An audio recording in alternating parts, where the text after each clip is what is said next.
चिकित्सा अधिकारी Hamirpur doctor R K. Agnihotri की अध्यक्षता में सीएमओ ऑफिस के कॉन्फ्रेंस हॉल में जिला स्तरीय मासिक समीक्षा बैठक का आयोजन किया गया, जिसमें जिला स्वास्थ्य अधिकारी डॉक्टर संजय जगोता, डॉक्टर अजय अत्री एवं डॉक्टर राकेश ठाकुर तथा डॉक्टर सुनील वर्मा एवं सभी खंड चिकित्सा अधिकारी, लेखाकार, ब्लॉक प्रोग्रामर, मैनेजर उपस्थित रहे। इस अवसर पर मुख्य चिकित्सा अधिकारी द्वारा सभी खंड चिकित्सा अधिकारियों को निर्देश दिए गए कि बरसात शुरू होने जा रही है, इसके लिए बरसात में होने वाली आपदा के लिए पहले से योजना बनाकर रखें। उन्होंने ये भी कहा कि आशा कार्यकर्ता जो घर पर नवजात शिशु की देखभाल के लिए जाती है, उस दौरान कोई बच्चा छूटना नहीं चाहिए और सभी गर्भवती महिलाओं के टीकाकरण एवं बच्चों के टीकाकरण का डेटा समय पर एक्सेल सीट पर पंजीकृत करें। जो कि टीकाकरण से छूटे हुए बच्चे हैं, उनका भी टीकाकरण करवाएं। उन्होंने ये भी कहा कि गर्मियों के मौसम में दस्त रोग के कुशल प्रबंधन हेतु ORS, जिंक, क्लोरीन की गोलियां, IV फ्लूइड इत्यादि समस्त सामग्री का स्वास्थ्य संस्थान में समुचित भंडारण की उपलब्धता सुनिश्चित करें ताकि जरूरत पड़ने पर आपात स्थिति में इनका प्रयोग किया जा सके। हाँ जी, नमस्कार। क्योंकि मंथली मीटिंग जो हमारा हर महीने होती है और इसमें हमारे पास ब्लॉक मेडिकल ऑफिसर आते हैं, साथ में ब्लॉक अकाउंटेंट्स होते हैं, ब्लॉक सुपरवाइज़र होते हैं और हेल्थ एजुकेटर्स, इसके साथ साथ हमारे डेटा एंट्री ऑपरेटर्स डिस्ट्रिक्ट से भी, यहाँ पे भी हमारे ऑफिस से भी और ब्लॉक से भी। इसमें जो है कम्प्रीहेंसिव रिव्यू होता है हमारा, जो स्टेट लेवल के जो एजेंडा पॉइंट होते हैं सारे डिस्कस किए जाते हैं और जिसमें मुख्यतः हमारा जो है मातृ एवं शिशु सेवाएँ जो हैं उनको किस तरह से सुदृढ़ किया जाए, जिसमें हम देखते हैं कि प्रेगनेंसी जैसे लेडी होती है उसको किस तरह से जल्दी उसकी रजिस्ट्रेशन किया जाए। तो वो हमारा अभी 93% है। हमने कहा है कि उसको 95 तक हमने ले जाना है ताकि जल्दी से जल्दी प्रेगनेंसी का पता चले और रजिस्टर हो सके। और उसकी सेवाएं जो हैं वो टीकाकरण होता है उसका, जो टेटनस के टीके, आयरन, फॉलिक एसिड और कैल्शियम की गोलियाँ दी जाती हैं और उसकी डिलीवरी जो है वो अस्पताल में कराई जाए। इसके बाद इम्यूनाइजेशन का दूसरा इशू होता है हमारा कि इम्यूनाइजेशन जो है जल्दी से जल्दी जो है शुरू की जाए, 6 हफ्ते में जो की जाती है और उसको कंप्लीट किया जाए, बीच में बच्चे को छूटे। जो कई जगह हमने देखा छूट जाते हैं बच्चे, कि बच्चे ने एक टीका लगवाया MR का, मीजल रूबेला का, और दूसरा कम हो जाता है।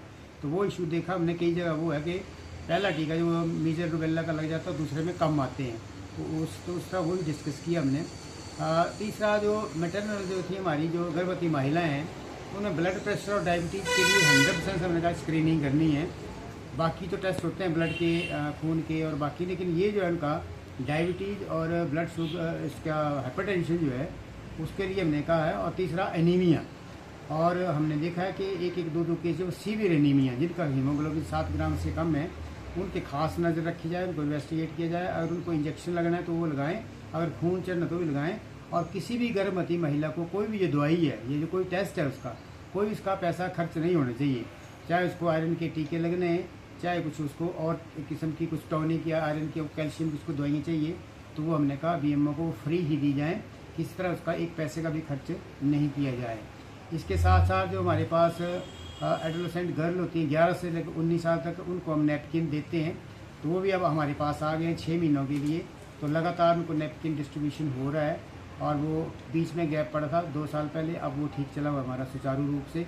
इसी तरह से हमारा एक प्रोग्राम जो 1 जुलाई से चलेगा IDCF, जिसमें जो 5 साल तक के जो छोटे बच्चे हैं, जो कि पहले 15 तारीख से उसको पोस्टपोन कर दिया गया है, वो 1 जुलाई को होगा। जिससे 5 साल के जहाँ भी बच्चे हैं घर में, उन बच्चों को आशा वर्कर हमारे घर पे जाएगी और डायरिया के बारे में पूछेगी। अगर डायरिया है तो उसको दवाई देगी और ORS के 2 पैकेट और जिंक की गोली देगी। तो वो प्रोग्राम हमारा पूरा 1 महीना चलेगा जुलाई में, ताकि बच्चों में डायरिया जो होता है उसकी वजह से भी काफ़ी डेथ्स हो जाती हैं। तो इस प्रोग्राम के तहत हम हर घर में ORS और जिंक की गोलियाँ पहुँचाएँगे। सफाई रखी जाए, किस तरह से गंदे बासा खाना ना खाया जाए, या जो आसपास गंदगी होती है उसके साथ हैंड हाइजीन होती है, हाथों को किस तरह साबुन साफ करना है खाने से पहले, वो सारी चीज़ें डिस्कस करेंगे पूरा महीना। क्योंकि बरसात का मौसम आने वाला है और बरसात में डायरिया, जॉन्डिस, टाइफाइड और इस तरह की बीमारियाँ बहुत फैलती हैं, तो उसको भी हम पूरे ज़िले को अवेयर करेंगे जुलाई में। इसके साथ साथ हमारा जो है प्रोग्राम चला है, जो हार्ट के पेशेंट होते हैं खासकर फील्ड लेवल पे, उनका ट्रीटमेंट के फिर लेट हो जाता है और 4 या 6 घंटे से पहले वो नहीं पहुंचते, तो उसको टीका वो नहीं लगाया जा सकता।